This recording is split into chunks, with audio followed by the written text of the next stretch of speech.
संस्कृत की इस कक्षा में आप सभी लोगों का स्वागत है। और आज मैं उपस्थित हुई हूँ एक नई वीडियो के साथ। आज की वीडियो है कक्षा 6 रुचिरा भाग 1 के पाठ 13 विमानयानम रचयाम। चलिए तो पाठ का आनंद लेते हैं। इस पाठ में विमानयान के रचना के विषय में एक बालक के, एक बच्चे के मन में जो भाव उत्पन्न होते हैं उसके बारे में चर्चा की गई है। तो चलिए शुरू करते हैं। विमानयानम रचयाम।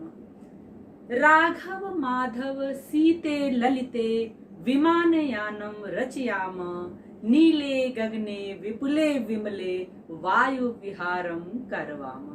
कह रहे हैं हे राघव माधव सीते ललिते, यानी हे राघव, हे माधव, हे सीते, हे ललिते, आओ हम सब मिल करके एक विमान बनाएं। विमानयानम रचयाम यानी एक विमान की रचना करें, एक विमान बनाएं। और क्या करें? नीले गगने विपुले विमले, इस नीले स्वच्छ और विशाल, नीले गगने यानी नीले, विपुले विमले स्वच्छ और विशाल आकाश में क्या करें? वायु विहारम करवामः, वायु विहार करें।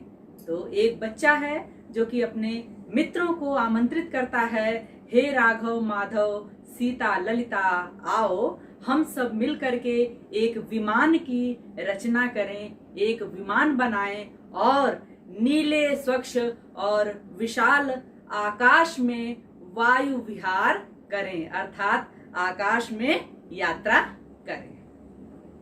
आगे देखिएगा। उन्नत वृक्षम तुंगम भवनम क्रांत्वाकाशम खलु याम। कृत्वा हिमवंतम सोपानम चंद्रलोकम प्रविशाम। क्या कहते हैं? उन्नत वृक्षम यानी जो ऊंचे ऊंचे वृक्ष हैं, और तुंगम भवनम ऊंचे ऊंचे जो भवन हैं, बिल्डिंग्स हैं। कहते हैं ऊंचे ऊंचे जो पेड़ हैं, ऊंचे ऊंचे जो भवन हैं, उनको क्या करें? क्रांत्वाकाशम खलुयाम, कहते हैं उनको पार करके आकाश में चलें। क्या करें? ऊंचे ऊंचे वृक्षों को और ऊंचे ऊंचे भवन को पार करके हम आकाश में चलें। और क्या करें? कृत्वा हिमवंतम सोपानम चंद्रलोकम प्रविशाम। कृत्वा यानी बना करके, कर करके, हिमवंतम सोपानम यानी बर्फ को सीढ़ी, यानी हिमालय पर्वत। हिमालय पर्वत क्या है? सदैव बर्फ से ढका रहता है।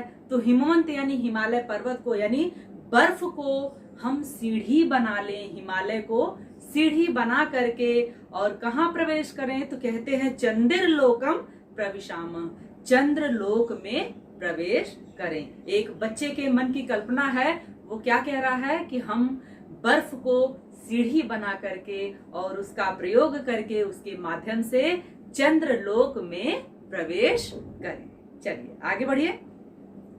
अगले श्लोक में देखिए क्या कहते हैं। शुक्र चंद्र सूर्यो गुरुरिति। ध्यान दीजिएगा। शुक्र चंद्र सूर्यो गुरुरिति ग्रहान ही सर्वान गणयाम। विविध सुंदर ताराश्चित्वा मौक्तिक हारम रचयाम। कहते हैं कि शुक्र चंद्र सूर्य गुरु, इन सभी ग्रहों की गणना करें, इनकी गिनती करें। शुक्र चंद्र सूर्य और बृहस्पति, गुरु यानी बृहस्पति आदि सभी ग्रहों की गणना करें। और क्या कहते हैं? विविधः सुंदर ताराश्चित्वा, अनेक सुंदर सुंदर ताराओं को चुन करके, अनेक ताराओं का संग्रह करके, सुंदर सुंदर ताराओं को चुन करके मौक्तिक हारम रचयाम, मोतियों का हार बनाएं। क्या करें? सुंदर सुंदर तारों का संग्रह करके एक मोतियों का हार बनाएं। क्या करें? कि शुक्र चंद्र सूर्य बृहस्पति आदि सभी ग्रहों की गणना करें और अनेक सुंदर सुंदर ताराओं का संग्रह करके एक मोतियों का हार बनाएं। देखिएगा एक बच्चे के मन की कल्पना कितनी सुंदरता के साथ यहाँ पर चित्रित किया गया है, वर्णित किया गया है। आगे देखिएगा। अम्बुदमालाम् अम्बरभूषाम् आदायैव हि प्रतियाम दुखितः पीड़ित कृषक जनानां गृहेषु हर्षम जनयाम। क्या कहते हैं? अम्बुदमालाम यानी बादलों की माला को, अंबर भूषाम और आकाश की शोभा को, बादलों की माला को और आकाश की शोभा को लेकर ही लौटें। आदाय वही प्रतियामा, प्रतियामा यानी लौटना, आदाय वही यानी ले करके ही वापस आए। किसको लेकर वापस आए? तो कहते हैं बादलों की माला को और आकाश की शोभा को लेकर ही वापस आए। और क्या करें? दुखितः पीड़ित कृषक जनाना, जो दुखित हैं, पीड़ित हैं किसान लोग, दुखी और पीड़ित किसानों के घर में हर्षम जनयाम, खुशियां उत्पन्न करें। अब इसका तात्पर्य क्या है?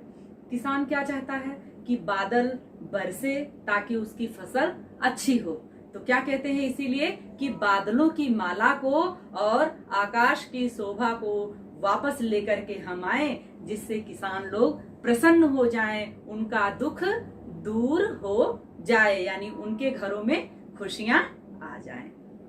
तो ये देखा आपने कि बच्चों ने कितने मधुरता के साथ अपने मन के भावों को व्यक्त किया है। तो अब चलिए बढ़ते हैं इस पाठ से जो संबंधित अभ्यास प्रश्न हैं उन पर। तो उन पर एक दृष्टि डालते हैं। पहला प्रश्न देखिएगा, पाठे दत्तम गीतम सस्वरम गायत। इस पाठ में दिए गए इस गीत को सस्वर गायन कीजिए, यानी जैसे मैंने अभी आपको गा करके सुनाया इस गीत को, ऐसे ही आपको इसका गायन करना है। अब चलिए बढ़ते हैं दूसरे प्रश्न की ओर। दूसरे प्रश्न में कहा गया है, कोष्ठकात अंतर्गतेषु शब्देषु तृतीया विभक्तिम योजयित्वा रिक्त स्थानानि पूरयत। क्या कहते हैं? कोष्ठक में जो दिए गए हैं शब्द, कोष्ठक में जो शब्द दिए गए हैं उनमें तृतीया विभक्ति का प्रयोग करके खाली स्थान को भरना है। तो देखिएगा, एक उदाहरण आपके लिए प्रस्तुत किया गया है, बाकी उसी आधार पर आपको सारे पूरे करने हैं। पहला दिया गया है उदाहरण के लिए आपको, नभः डैश शोभते और ब्रैकेट में है चंद्र, और चंद्र में जब तृतीया विभक्ति लगा दी जाएगी तो शब्द बनेगा चंद्रेण। तो वाक्य क्या हो जाएगा? नभः चंद्रेण शोभते, यानी आकाश में चंद्रमा शोभायमान है।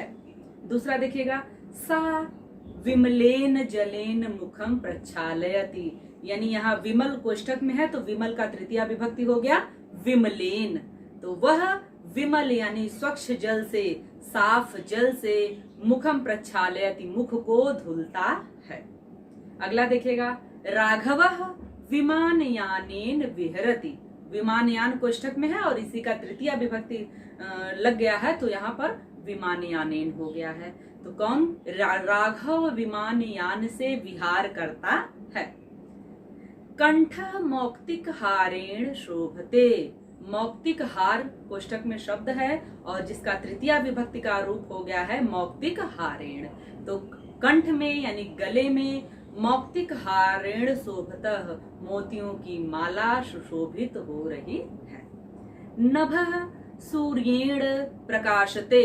आकाश सूर्य से प्रकाशित होता है। अब यहाँ पे सूर्य में तृतीया विभक्ति लग करके सूर्येण रूप बना है।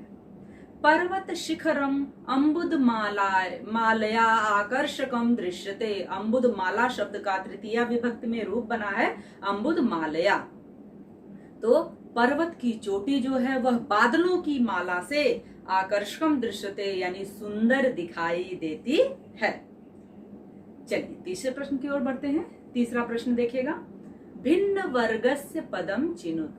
यहाँ पर कई पद दिए गए हैं और इनमें जो भिन्न वर्ग का पद है उनको हमें छांट करके अलग लिखना है। देखिएगा, सूर्य चंद्र अम्बुद शुक्र। यहाँ पर देखिएगा सूर्य चंद्र अम्बुद और शुक्र ये क्या है? इनमें अलग जो भिन्न है वह है अम्बुद यानी बादल। सूर्य चंद्र शुक्र ये तीनों ग्रह हैं। जैसा आपने पढ़ा था पाठ में कि गणना करते हैं ग्रहों की, तो वहां इनका नाम आता है, लेकिन जो बादल है यह ग्रह नहीं है, तो ये भिन्न वर्ग का है। अगला देखिएगा, पत्राणि पुष्पाणि कमलानि मित्राणि। यहाँ पर मित्राणि जो है भिन्न वर्ग का है, क्योंकि फूल, पत्ते और क्या है, फल, ये सब वृक्ष से संबंधित है और मित्र उससे अलग है। अगला है जलचरः, खेचरः, भूचरः, निशाचरः।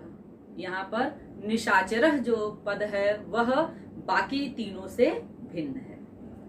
अगले में गावः, सिंहाः, कक्षपाः, गजाः। यहाँ पर देखिएगा कक्षपाः भिन्न वर्ग का है, गावः, सिंहाः, गजाः सेम वर्ग के हैं।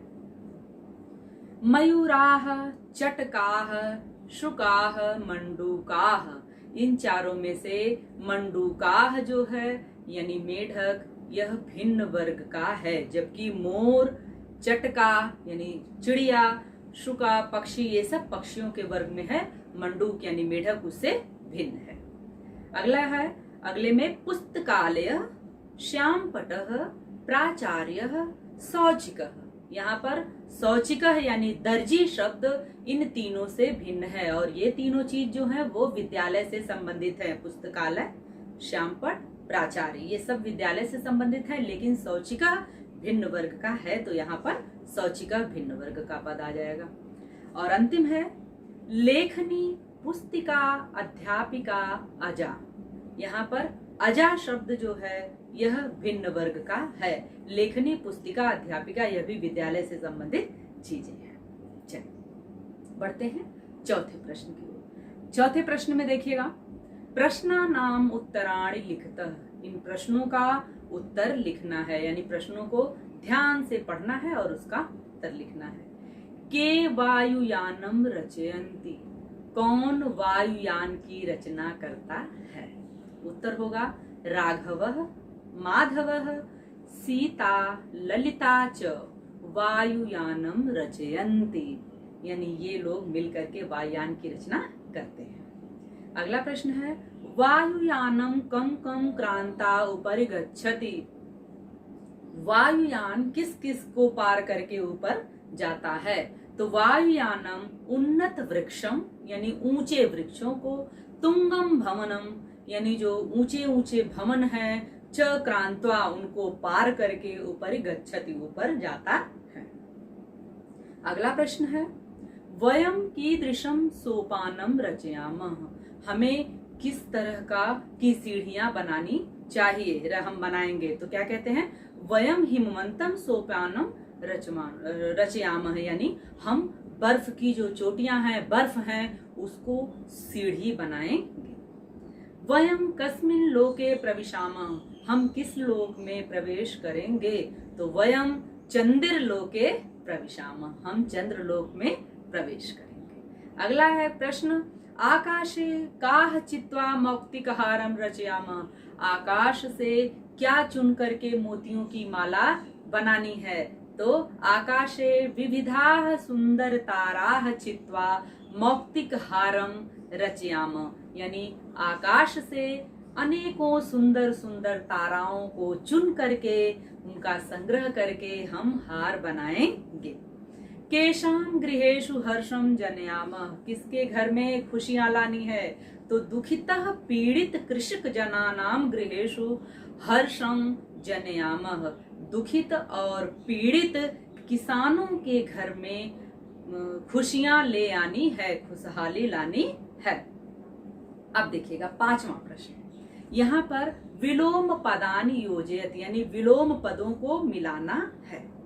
पद दिए हुए हैं, उनके जो विलोम पद हैं उनको उनके समक्ष लिखना है, यानी उनका मिलान करना है। तो देखिएगा, उन्नतः यानी ऊंचा, तो अवनतः नीचा। गगने आकाश, पृथिव्याम पृथ्वी धरती।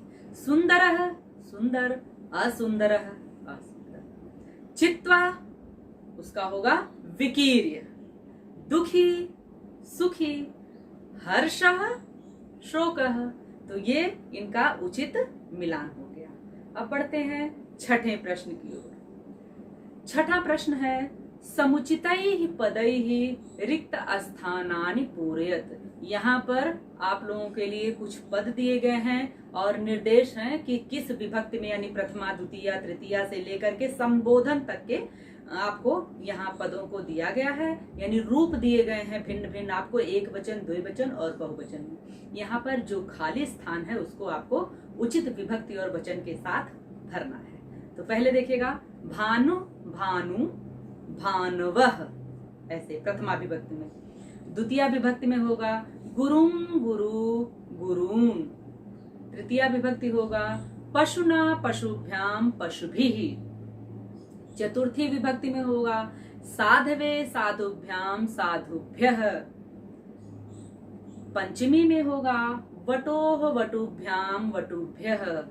षष्ठी में होगा गुरोः, गुर्वोः, गुरूणाम।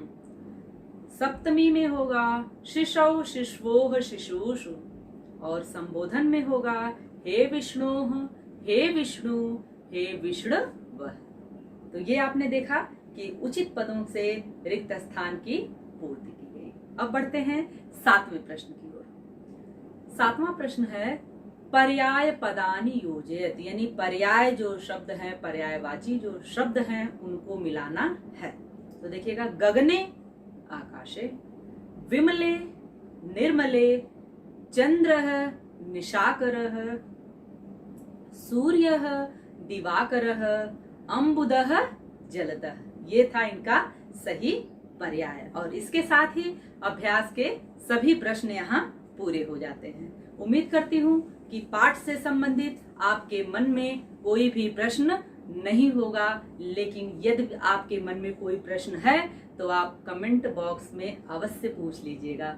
वीडियो आपको अच्छे से समझ में आई हो और अच्छी लगी हो तो वीडियो को लाइक करना, शेयर करना और चैनल को सब्सक्राइब करना बिल्कुल नहीं भूलिएगा। जल्द से जल्द एक नई वीडियो के साथ आपके समक्ष पुनः उपस्थित होंगी। तब तक आप प्रसन्न रहिएगा, अपना ध्यान रखिएगा। इस वीडियो को देखने के लिए आप लोगों का बहुत बहुत धन्यवाद।